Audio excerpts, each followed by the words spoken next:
হুজুর পা টিপব? চুপ বেরিয়ে যাও এখান থেকে।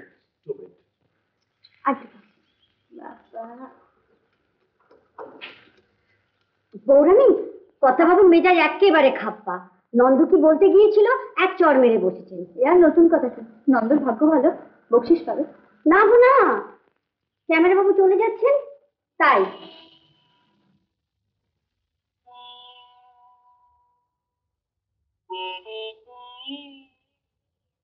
আদালত সীতাপতিকে ডাক। আচ্ছা থাক থাক, আমি যাচ্ছি।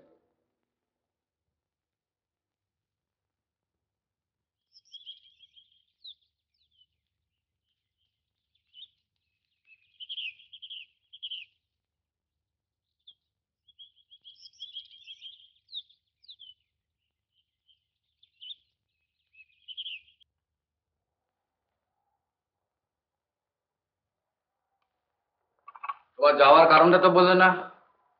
শরীরটা কিছুদিন থেকে ভালো যাচ্ছে না, তাই ভাবছিলাম। শরীর খারাপ লাগছে ডাক্তার দেখাও, ভালো খাওয়া দাওয়া করো, আর তেমন প্রয়োজন বোধ করো সন্ধ্যাবেলা আমার সঙ্গে বেরোনোটা বন্ধ করে দাও, কিন্তু যাওয়া তোমার হবে না এখান থেকে। আমার বোধহয় চলে যাওয়াই ভালো কর্তাবাবু। এত বড় সাহস তোমার, আমার মুখের উপর কথা বলো? শোনো, যদি এখান থেকে চলে যাও, ওই যে ওই গেটের ওই দারোয়ানকে দিয়ে আমি তোমার সমস্ত জিনিসপত্র খুলিয়ে দেখবো আমার এখান থেকে কোনো জিনিসপত্র চুরি করে নিয়ে যাচ্ছ কিনা। আর যদি সে লজ্জার হাত থেকে বাঁচতে চাও, তাহলে তুমি শুদ্ধ তোমার মালপত্র যেমন আছে তেমন থাকবে।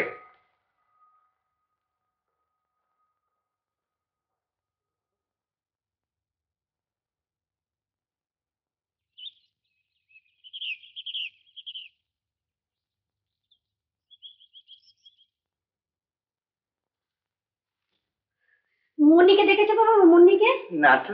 সৌরভী বললে যে এইদিকে সে এসেছে। কোথায় যে গেল? কি গো, দিলে খাবে নাকি? পথ ছাড়ো। মুন্নি, ও মুন্নি, কোথায় যে গেল? মুন্নি কোথায় যে গেল?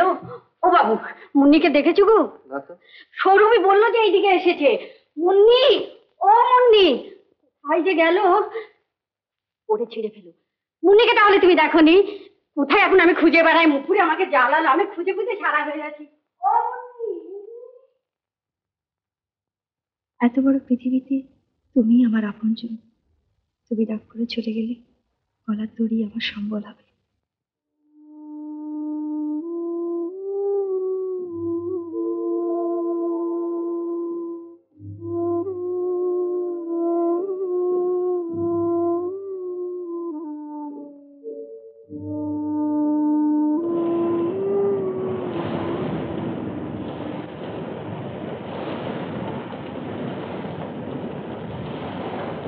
আমি তোমাকে খুব কষ্ট দিচ্ছি না সীতাদা?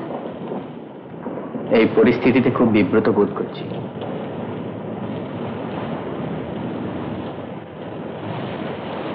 এই লকেটটা চাইতে পারো?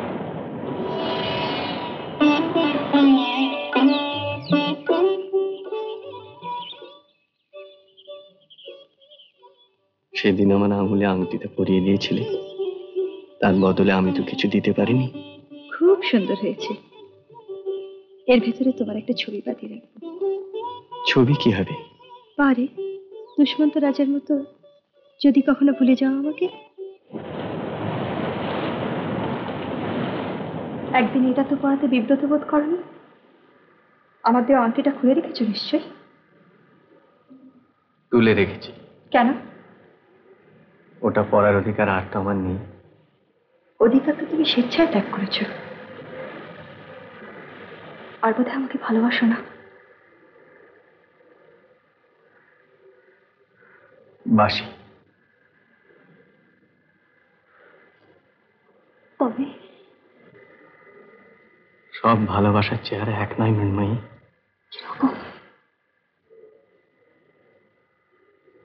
তুমি দ্বিচারিণী হয়ে পড়ছো। না, তুমি আমার প্রথম ভালোবাসা।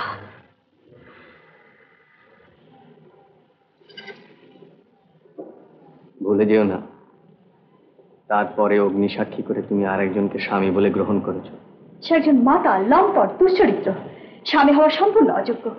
মাধব দত্তের মতন একজন লোককে কি এক রাতের অভিজ্ঞতায় চেনা যায়? তুমি তো অনেক রাত তার সাথে মেহফিল করে কাটিয়েছো। কিরম চিনলে শুনি? এই বাড়িতে এসে প্রথমেই বুঝতে পেরেছিলাম তোমার আমার মতন স্বাভাবিক পরিবেশে লোকটা বড় হয়ে ওঠে। তারপর কি দেখলে? আসলে লোকটা একটা ছেলে মানুষ।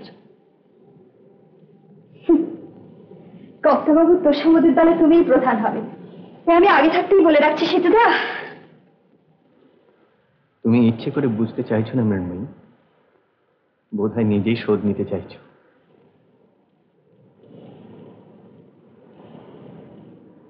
তাই যদি পারতাম এই বড় বাড়ির ঐশ্বর্য আর আভিজাত্যের অহমিকাটাকে ভেঙে চুরমার করে দিতে। তাতে কি তুমি তোমার স্বামীকে জিতে নিতে পারবে? কে বলতে পারে, ভালোবেসে যে তার পর যখন সব দিক থেকে বন্ধ, তখন। তুমি কিন্তু স্বীকার করলে তুমি তোমার স্বামীকে ভালোবাসতে চাও।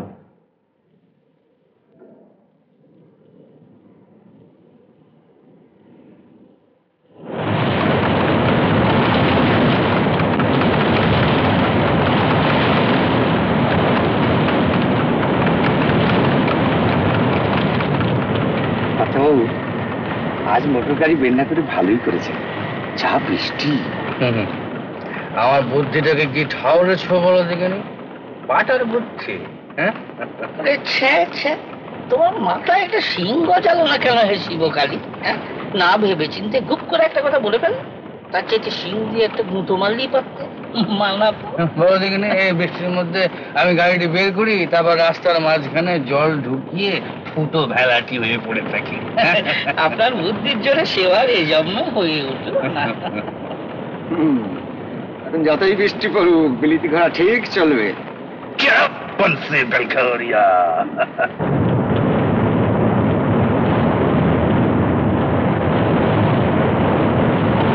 হুজুর, ঘোড়া নড়ছে না হুজুর। না নড়ে তো চাবুক মারো। বাতাসে তো হাপিত্তেশ করে বসে আছে। গাড়ি না চললে কিছু সব মাল যে একবারে পয়মাল হয়ে যাবে। আদালত, কাশেমকে বল ঘোড়া যদি গাড়ি না টানে তাহলে স্টুপিডকে চাবুক মেরে আমি গাড়ি চালাবো।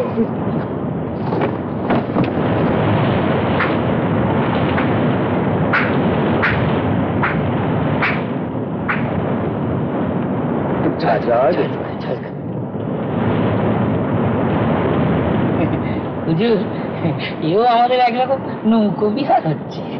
বড় বেরোসি খেয়ে চড়ছে। কেন, আমি কি করলাম? আমি তো রোজই নাইট ডিউটি দিচ্ছি। আরে নৌকো বিহের কি এমনি হলেই হলো? পুলিশ পুরুষ গোপিনী কোথায়? শ্রীরাধিকে। বৃষ্টিতে মাথাটা একবার ড্যাপ হয়ে গেছে। নৌকো বিহারের কথা বলে মেজাজটাই খারাপ করে। ঠিক রে? হুজুর, ওরা পড়ে গেছে। কাশেম, কাশেম,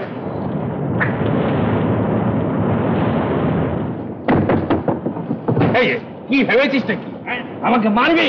একটা ছেলে জুতিয়ে লবে গান করে দেবো। হুজুর, কুস্তাকি মাফ করে দিন। যেখান থেকে এনেছিলি সেখানে ফিরে চল। জি জি হুজুর।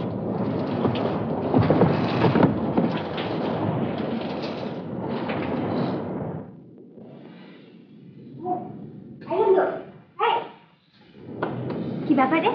ব্যাপার আর কি, ঘোড়া হোঁচট খেয়েছে, তাই কর্তব্য ফিরে এসেছেন, জলসাগরে আসর বসিয়েছেন।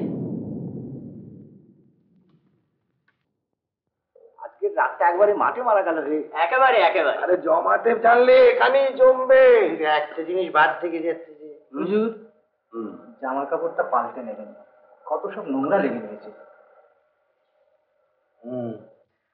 হ্যাঁ কর্তাবু, পাল্টেই নি, কত রকম বীজাণু সব।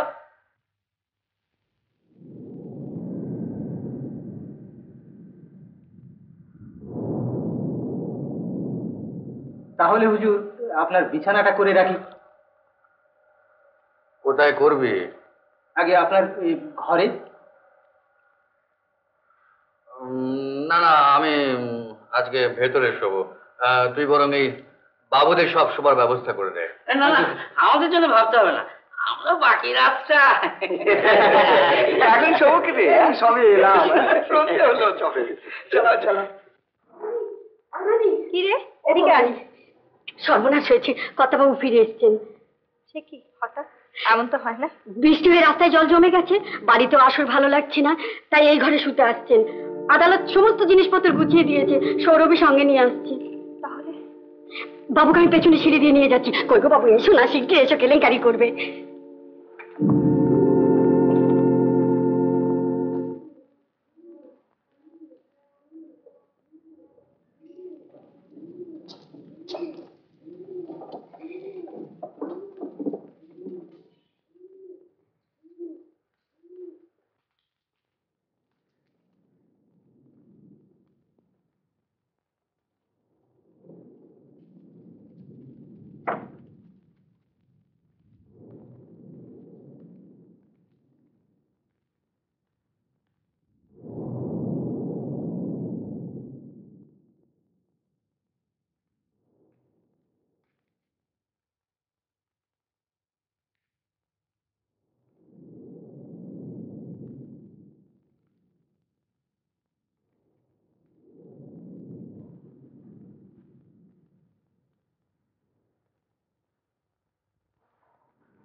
একদিন তুমি বলতে আমার অচৈতন্য দেহটা মাঝে মাঝে তোমার এই ঘরে রাত কাটাতে আসে।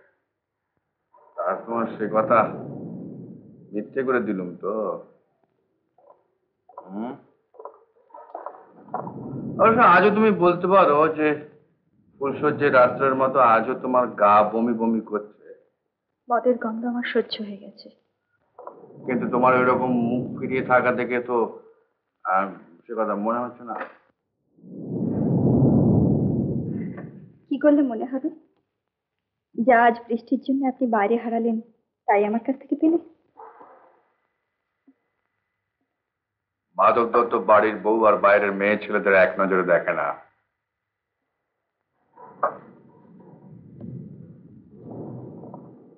আদালত বললি কর্তাবাবু যদি দরকারে লাগে।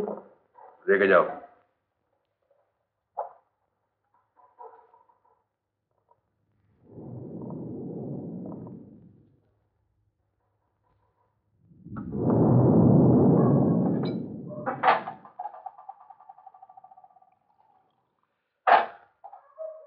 ভেবেছিলাম এখন আর খাবো না, কিন্তু ওই যে বললে মদের গন্ধ তোমার সহ্য হয়ে গেছে।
সৌরভী, সৌরভী, আজ ধোপা এসেছিল। হ্যাঁ, রানীমার ঘরে অন্য পুরুষের রুমাল আসে কোত্থেকে? হ্যাঁ, আজ ধোপা এসেছিল। আগে হ্যাঁ বাবু, বিকালে এসেছিল। শোনো, কাল থেকে ওই বাড়ির ধোপা আর রানীমার ধোপা আলাদা করে দেবে, বুঝতে পেরেছো?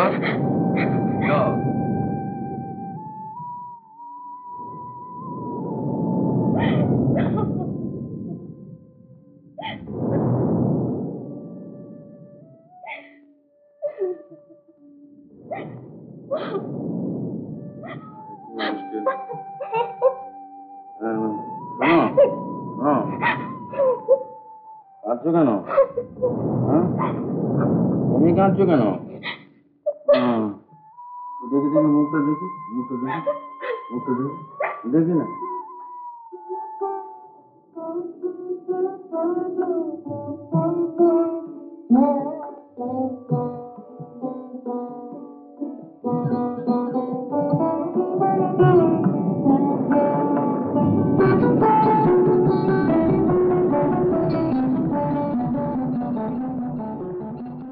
সে যতই কালো হোক আমার ভালো লেগেছে, ও সে যতই কালো হোক আমার ভালো লেগেছে।